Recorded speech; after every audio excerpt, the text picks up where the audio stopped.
Some horror stories aren't just fiction, they're real, and they're terrifying. Hey everyone, welcome back to Plot Explained. Now if you've been following our Conjuring universe series, you've already seen how these movies connect, from the nun's dark origins to the unsettling events in Annabelle. Now, it's time to step into the real fun, The Conjuring, based on the true story of the Perron family set in 1971. The experience that was so intense that paranormal investigators Ed and Lorraine Warren had to step in, and it became one of the most famous haunting cases in history. In this video, we'll break down every important moment, uncover the details you might have missed, and see how this story fits into the larger Conjuring universe. Whether you're here for the mystery, the history, or just a great story, you're in the right place. So hit that like button, subscribe if you haven't yet, and let's get started with The Conjuring. The movie opens with a scene that will feel familiar if you've seen Annabelle.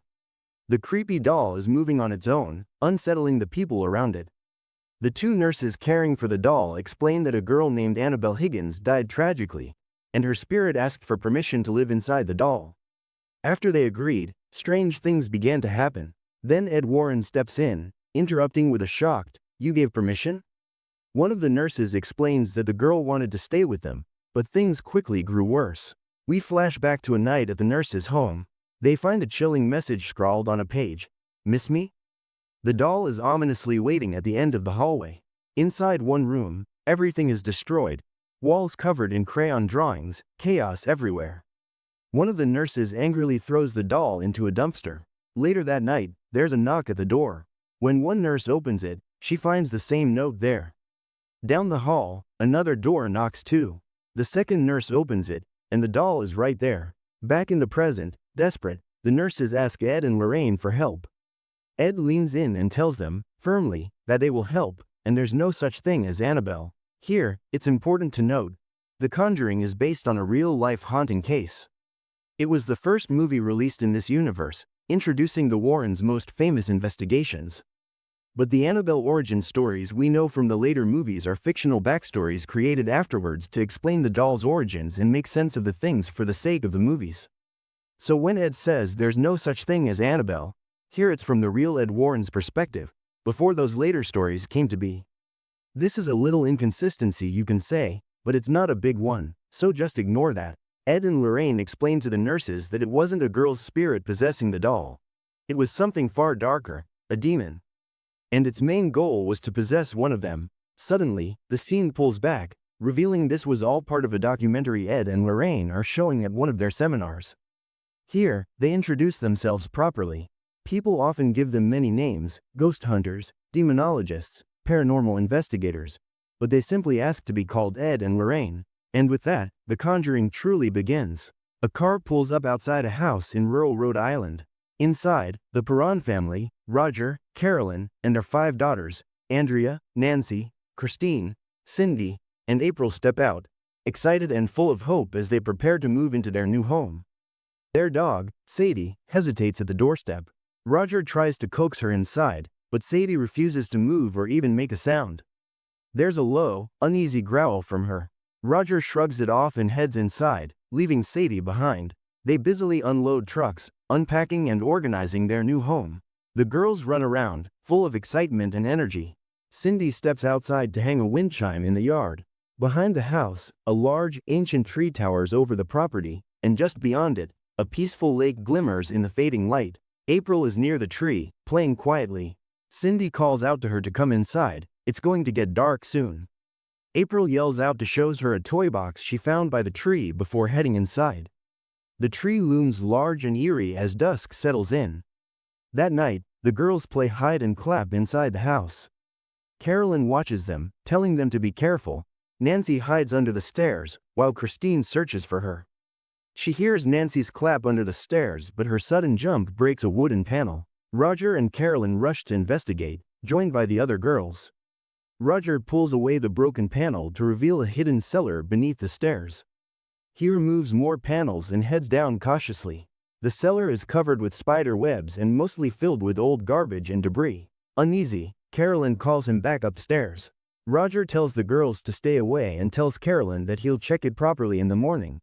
It could be useful storage. Carolyn asks the obvious question: why was the cellar sealed off in the first place?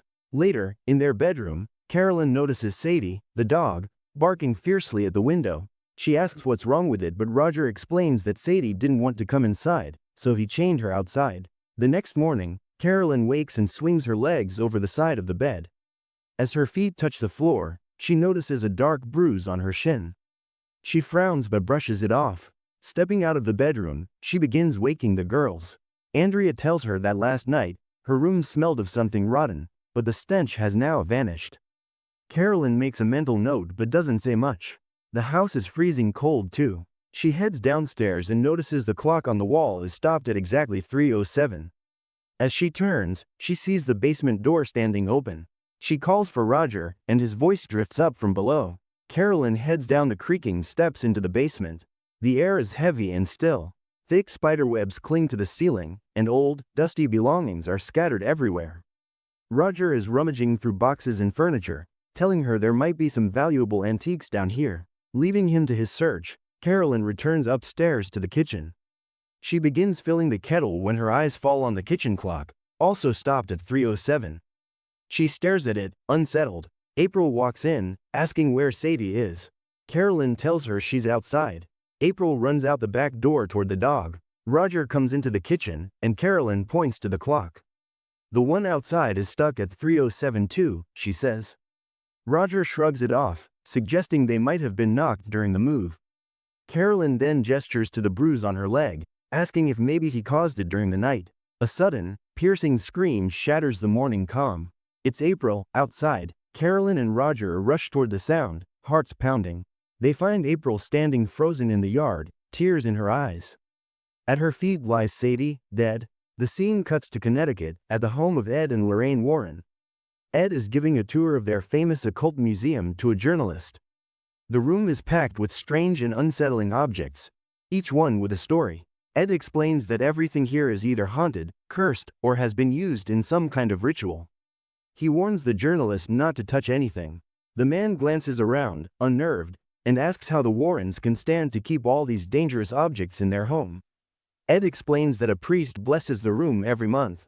The journalist then asks a logical question: why not destroy them all? Why keep these conduits for evil locked up instead of getting rid of them? Ed's answer is calm but firm. Destroying the vessel doesn't destroy the evil. It only sets it free.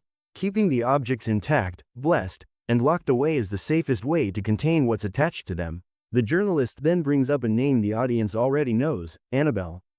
Ed shows him the infamous doll in its locked glass case. When asked how they keep themselves safe from the demon attached to it, Ed says they take strict precautions. The journalist shifts to a more personal topic, mentioning something that happened to Lorraine during an exorcism. Ed's expression tightens, and then he notices his young daughter, Judy, hiding behind a showcase. She's snuck into the museum.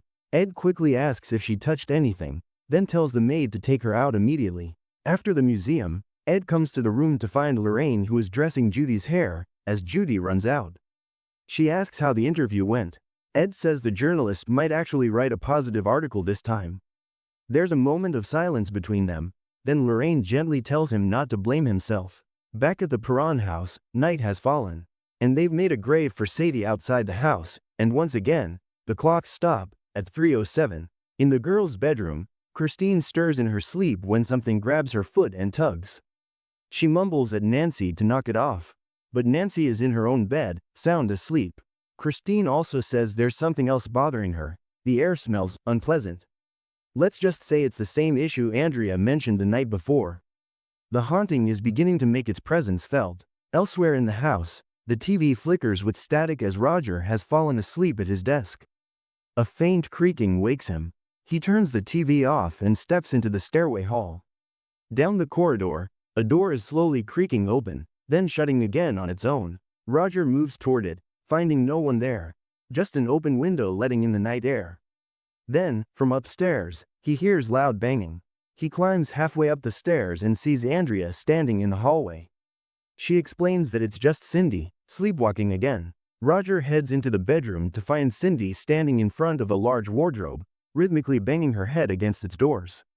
He steps in, placing his hand between her and the wood, then gently guides his daughter back to bed. Morning light spills into the Perron house.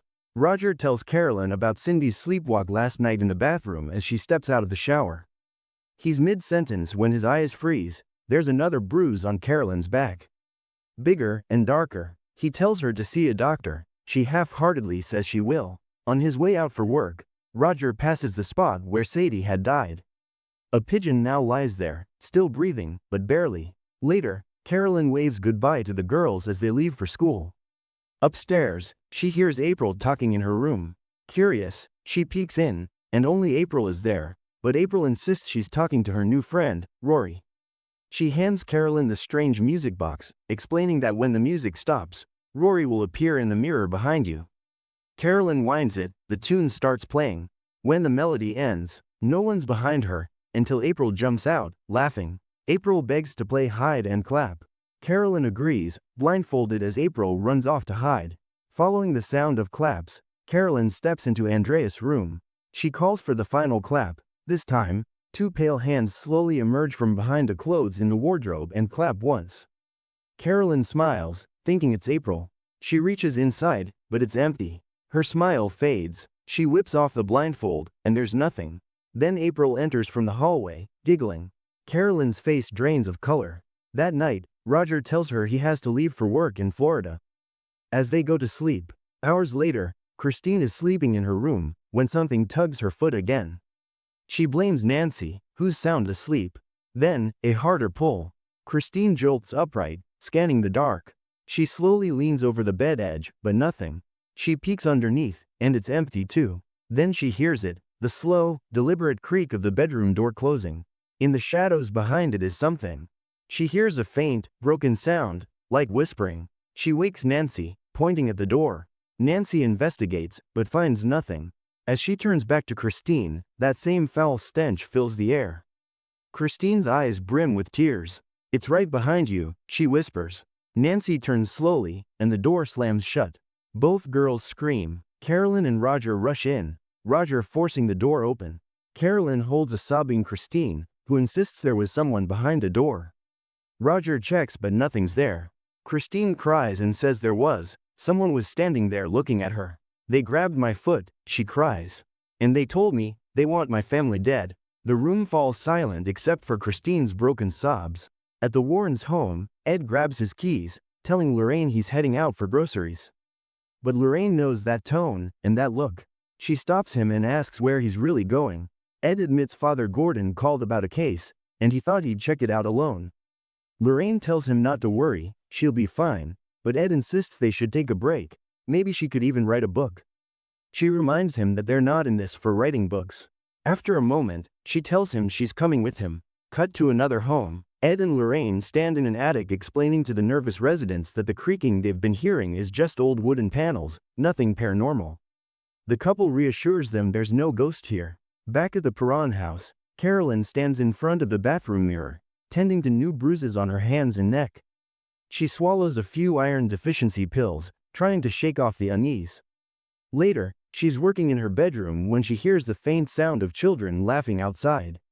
She pauses her music, then hears a single clap. Assuming the girls are still playing, she steps into the hallway. But when she peeks into their rooms, they're all fast asleep. A loud crash echoes from downstairs. Carolyn freezes, then slowly looks over the railing. Several picture frames have fallen and shattered along the staircase wall. She makes her way down, carefully scanning the entire house. From behind her, the door leading to the cellar creaks open. She walks toward it, calling out a warning that she'll lock whoever's down there inside. Before she can, the door slams shut in her face, sending her tumbling backward down the cellar steps. Groaning, she pushes herself up, the dusty, suffocating air thick around her. It's quiet, too quiet. Then, from the darkness, a small ball bounces into view. Carolyn bolts for the stairs just as the light bulb bursts overhead. The door above won't open. Desperate, she strikes a match, the tiny flame flickering in her trembling hand. From somewhere in the pitch black, a whisper. "Want to play hide and clap?" Two hands emerge from behind her in the shadows and clap loudly, inches from her ear. Carolyn screams, pounding on the door, but it stays locked. Meanwhile, in Andreas' room upstairs, she's stirred awake by rhythmic banging.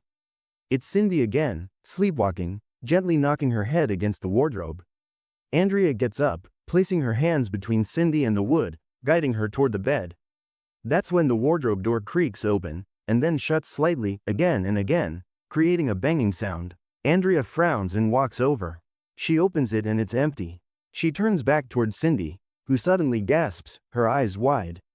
Andrea spins around just in time to see it, a pale, terrifying woman crouched on top of the wardrobe, eyes burning a deep blood red. It shrieks and launches itself at her.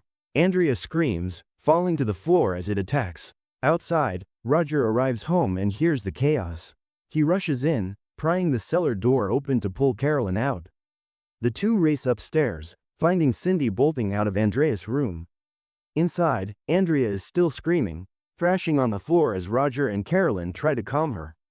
The other girls rush in, their faces pale with fear. We cut to another seminar, the same one shown in the nun's post-credit scene, where Ed and Lorraine are presenting the chilling case of Maurice's exorcism. Ed explains how Maurice tried to flee during the ritual, attempted to kill his wife, and then turned the gun on himself. Ed outlines the 3 stages of demonic possession: infestation, oppression, and possession.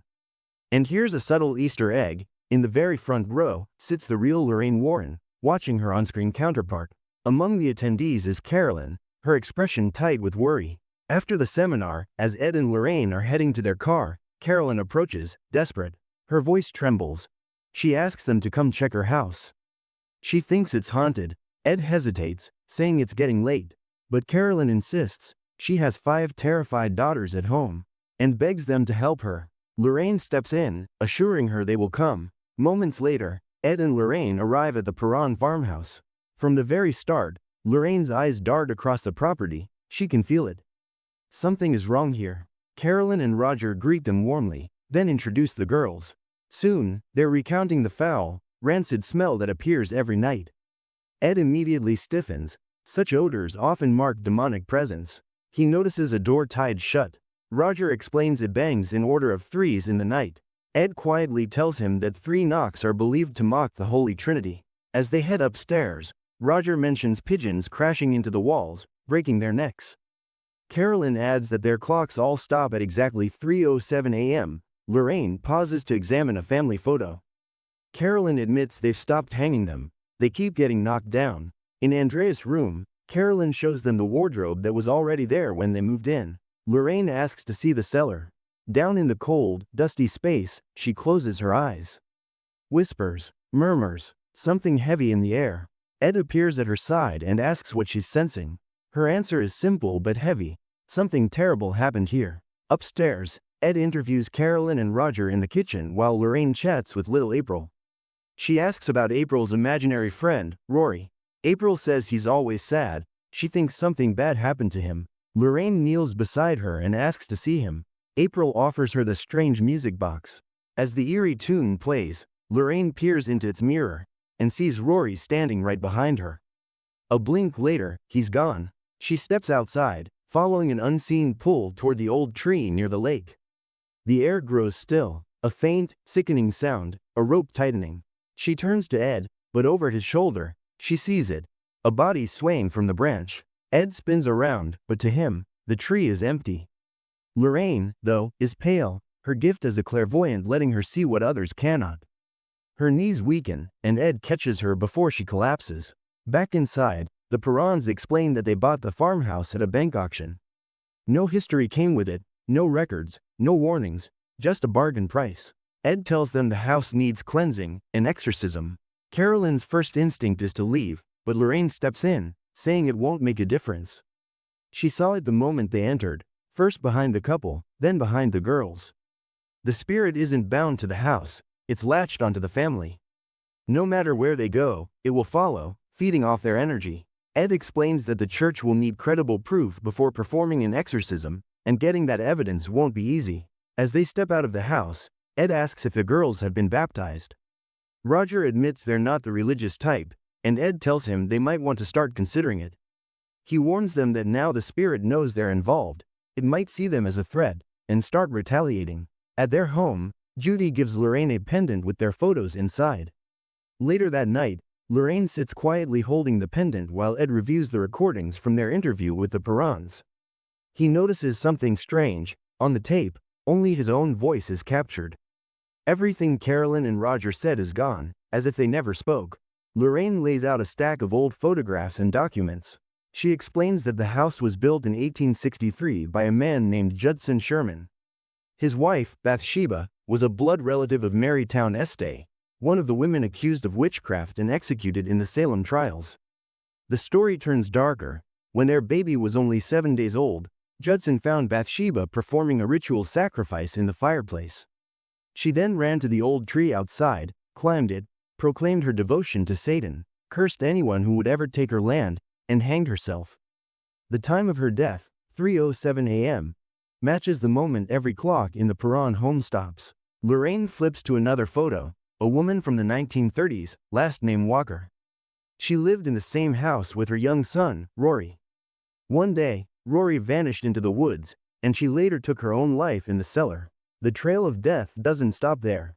A land survey shows the property was split and sold to different owners over the decades.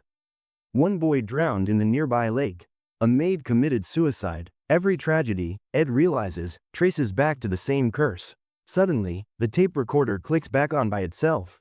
Ed's voice plays, but where there was silence during Carolyn and Roger's parts, there's now a burst of sharp, shrieking sounds. The noise pierces the room. The camera pans to the clock. Its hands are frozen at 3:07. The next day, Ed and Lorraine return to the Perron house with their team, Drew and Officer Brad. They move from room to room with quiet focus, setting up thermal cameras, microphones, and recorders. Even the old tree outside gets its own camera, as Ed quietly tells Roger it's where Bathsheba ended her life. Inside, Lorraine talks with Carolyn about the house's history. Her hand brushes the Perrons' framed family photo, and suddenly, she's somewhere else, on a warm day at the beach. She sees Roger laughing, Carolyn smiling, the girls running barefoot along the shore. It's pure joy, the kind of memory worth protecting at all costs. When Lorraine comes back to herself, Carolyn asks her how does she know about that day. Lorraine admits her gift, and Carolyn's voice trembles just slightly as she says how much her family means to her. In another room, Drew is showing Andrea how the equipment works. Ed checks with him to make sure everything's in place, when a door creaks open out in the hallway. Everyone freezes. The tension breaks a moment later when Brad steps out, muttering that he just needed the bathroom. That night, the team runs through the setup again. The microphones are all clear. Ed methodically hangs crosses around the house. Then, from down the hallway, the cellar door creaks open. This time, it's not one of them opening it. Then the camera clicks, capturing a photo. Ed tells Brad to grab the camera. Together, Ed, Lorraine, and Brad descend into the cellar. Brad films while Ed holds a recorder, calling out into the still air and taking the mic around to catch any kind of voice, and Lorraine looks uneasy, the color draining from her face. She says something is here. Ed asks for a sign. The silence presses in, then Lorraine says it's gone. They start up the stairs. The moment they step out, the cellar door slams hard behind them, the sound echoing through the house like a warning. The remaining night passed relatively quiet. Morning sunlight spills through the kitchen windows. Over breakfast, Roger tells the girls he'll take them out for ice cream. Brad heads off for his shift, and Carolyn says she's going to get some sleep. Ed nods, assuring her they'll keep an eye on the house. Later, Lorraine is outside, pinning clothes to the line. Ed comes up quietly behind her, and they share a soft, unspoken moment. A brief warmth in the middle of all this darkness.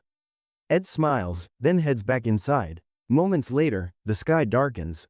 Wind picks up. A storm rolls in fast and heavy. Lorraine starts taking the clothes down, her movements quick against the rising wind. One sheet tears free from the clips, snapping in the air, and for a second, it shapes itself into the outline of a person standing there. Lorraine freezes. The sheet whips upward, plastering against an upstairs window, Roger and Carolyn's room. Then it peels away, carried off by the wind, but in the window, a woman is standing. The same one Andrea saw before. Then she turns and slips away into the room. Lorraine races inside. Upstairs, Carolyn lies asleep in bed. Fingers, burned, blackened, press into her arm, leaving a mark. She gasps sharply, her body jerking upright, face contorting as if something takes hold of her. The woman's face flashes over her own, eyes wide, mouth gaping, and with a shriek, thick blood spills from her mouth, falling into Carolyn's open mouth like a grotesque baptism. Lorraine bursts into the room. Carolyn is gone. She hears movement in the bathroom and bangs on the door, calling her name. No answer. Lorraine rushes out to the hallway, trying the other entrance. The door opens, and Carolyn steps out. Calm, too calm. She says she just felt nauseous and walks away without meeting Lorraine's eyes. Roger and the girls pull up outside. He finds Ed bent over the Chevrolet, working on the engine. They talk for a while, and Roger thanks him for everything. Ed shakes his head, saying it's Lorraine who deserves the credit, though it comes at a cost. Every time she uses her gift, it takes something from her. Ed's voice drops as we cut to a memory, the exorcism of Maurice. The moment he grabbed Lorraine, the horrifying vision that slammed into her mind, the fear in her eyes. Ed says she locked herself in a room for 8 straight days after that, and has never spoken about what she saw. Roger asks if Ed ever found out about the vision she saw, but Ed simply says, "I never asked. And I never will." Night settles heavy over the house. Brad and Drew sit together, quietly keeping watch. Brad finally gets up to make coffee. In the kitchen, he glances outside. The wind chime sways in the cold breeze, the porch chair creaks. Then, a voice, "Look what she made me do." Brad steps out, scanning the yard. No one's there. He steps back inside, locking the door behind him. From the room to his right, movement catches his eye. A woman, in an old-fashioned maid's uniform, stands in the shadows.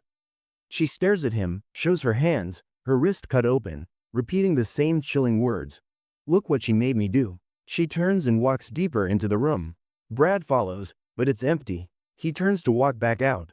From the corner of his eye, she's suddenly there again, right beside him, whispering the same phrase. Brad yells, stumbling back. His scream brings everyone running. Shaken, he tells them what he saw. Outside, Cindy drifts past the cameras toward the staircase, asleep. The cameras click with each step she takes. Lorraine calls Ed over. Roger dismisses it as sleepwalking, but Ed stops him. Something is with her, something the cameras are picking up. Cindy walks into Andreas' room. The door slams shut. Roger and Ed rush upstairs, struggling to force it open.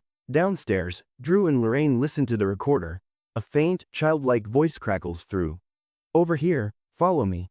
This is where I hide." The door finally swings open.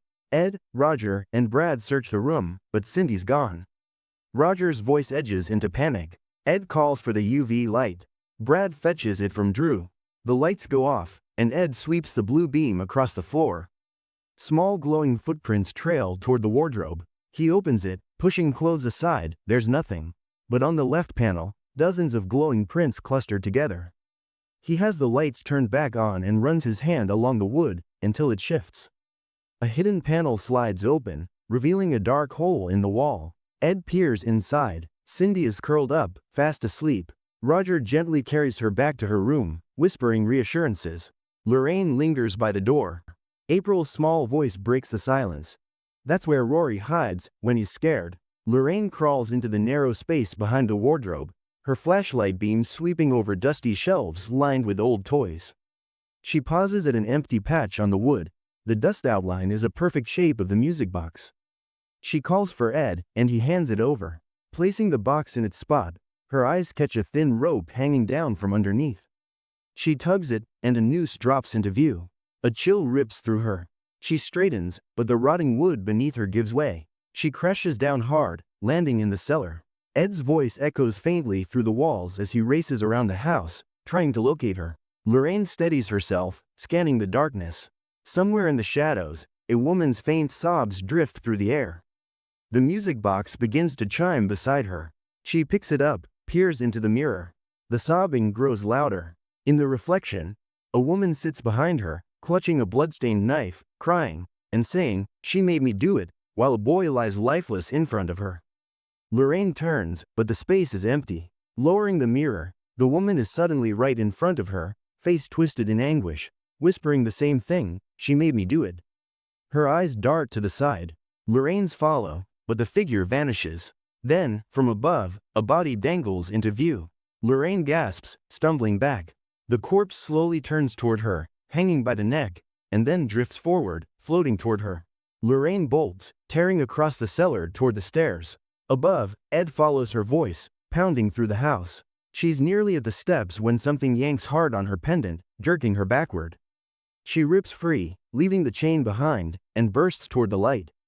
Ed rushes into the cellar and catches her as she stumbles out. Roger and Carolyn appear, startled.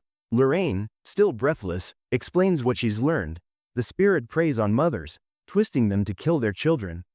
The bruises on Carolyn's body, it's feeding on her. Behind them, the girls listen. Christine notices that Nancy's hair is slowly rising into the air. A violent force seizes her, dragging her across the floor. Roger, Ed, and Brad dive to grab her but are hurled aside. They finally get hold of her. Lorraine rushes in, cutting the hair, breaking the spirit's grip. Drew, still recording, has caught everything, undeniable proof of the haunting. Morning light spills over the farmhouse as they pack up their equipment. The Perrons also get into the car, planning to move away from the house until it is cleansed. Ed reassures him they'll present the evidence to Father Gordon and push for an exorcism, but he makes it clear, next time, Lorraine stays home. He doesn't want her near what's coming. Roger nods, grateful. Lorraine sits outside but her quiet moment is broken when a faint voice calls from the woods. She follows it, drawn to the back of the house near the lake, only to hear a chilling, "Mom," echo across the water. Judy is there, floating looking at her. Lorraine rushes into the lake, splashing frantically to grab her, but Judy vanishes beneath the ripples. Heart pounding, she sprints back inside, dials home in tears, and begs her mother to check on Judy. Relief comes when her mom confirms she's fine, but Lorraine tells Ed about the vision she had and she knows that this is a warning. The family arrive at a motel, where the girls step out while Christine notices Carolyn sitting eerily still in the car. Later, in the church, Ed and Lorraine show Father Gordon the disturbing footage. He's shaken, explaining that there might be a bit of complexity, because the Vatican must approve the case since the Perrons aren't baptized or tied to the church. Ed and Lorraine push, insisting this is unlike anything they've faced. When Gordon sees photos of Cindy with an unrecognizable boy beside her, he agrees, says that he'll escalate it himself. That night, in heavy rain, Judy sleeps in her room as her pendant sways. Then, something tugs her foot. Awake and uneasy, she explores the house, finding the occult room door wide open, and inside, she sees that Annabelle missing from her case. She flees, but the house darkens.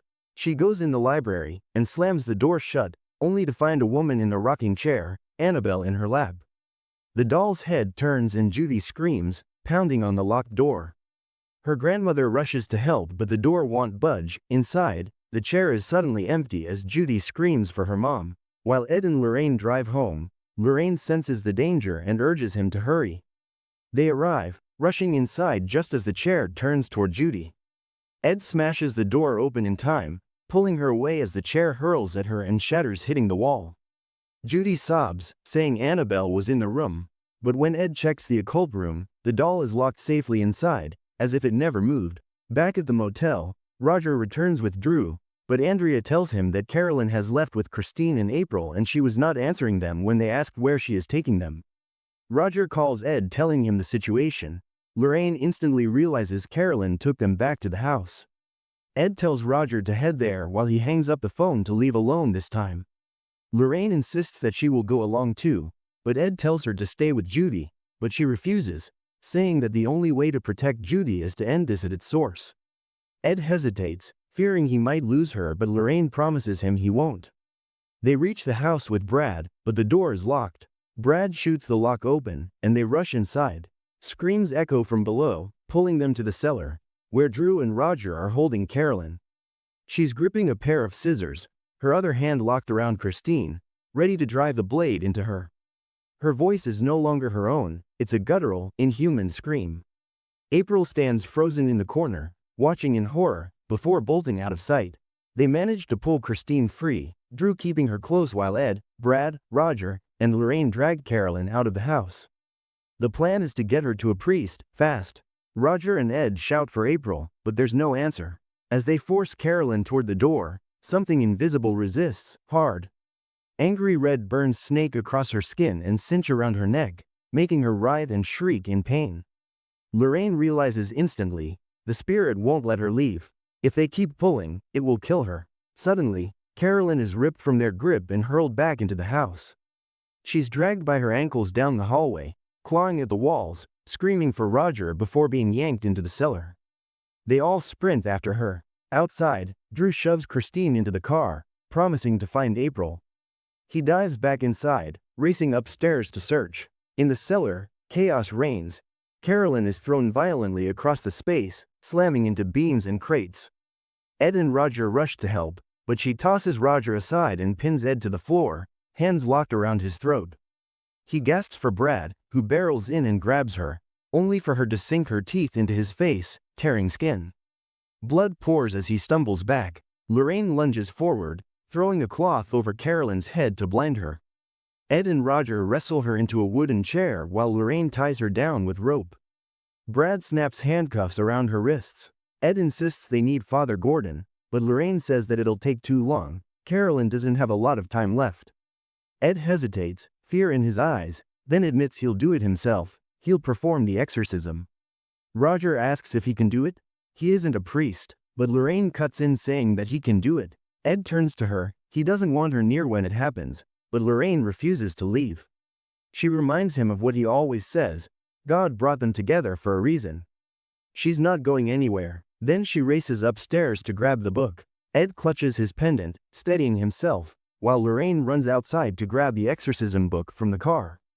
Upstairs, Drew darts from room to room, calling for April.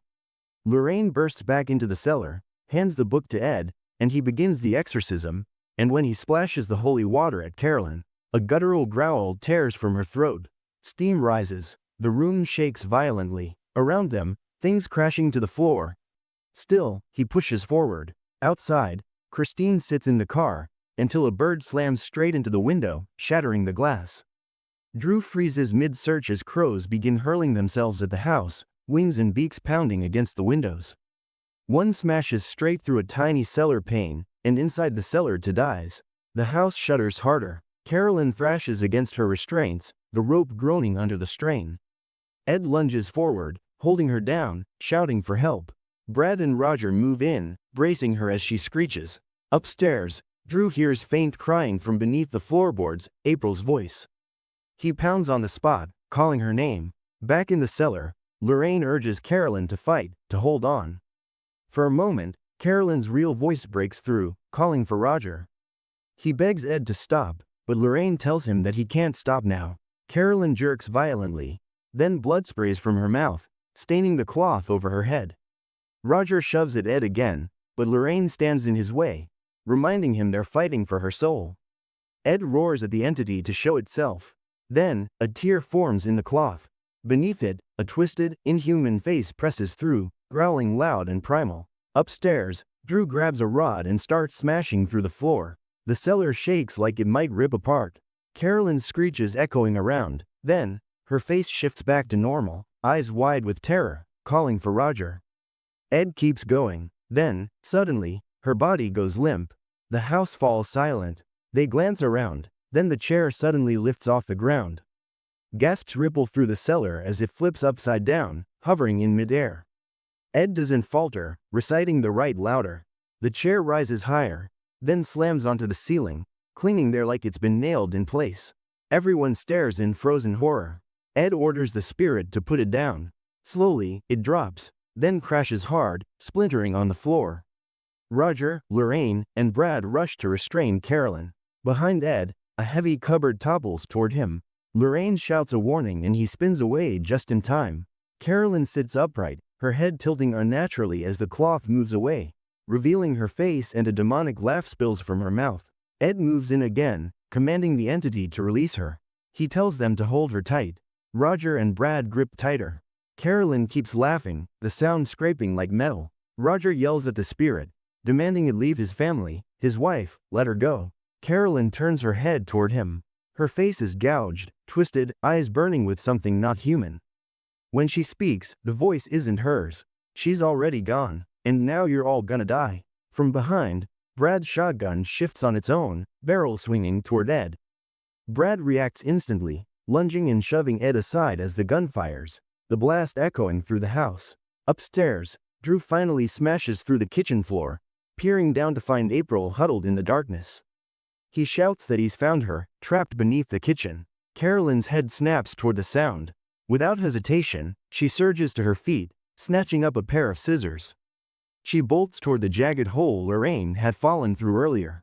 Down in the cellar, Ed and Roger scramble after her, clambering through the same gap, while Lorraine races upstairs toward the kitchen from the other side.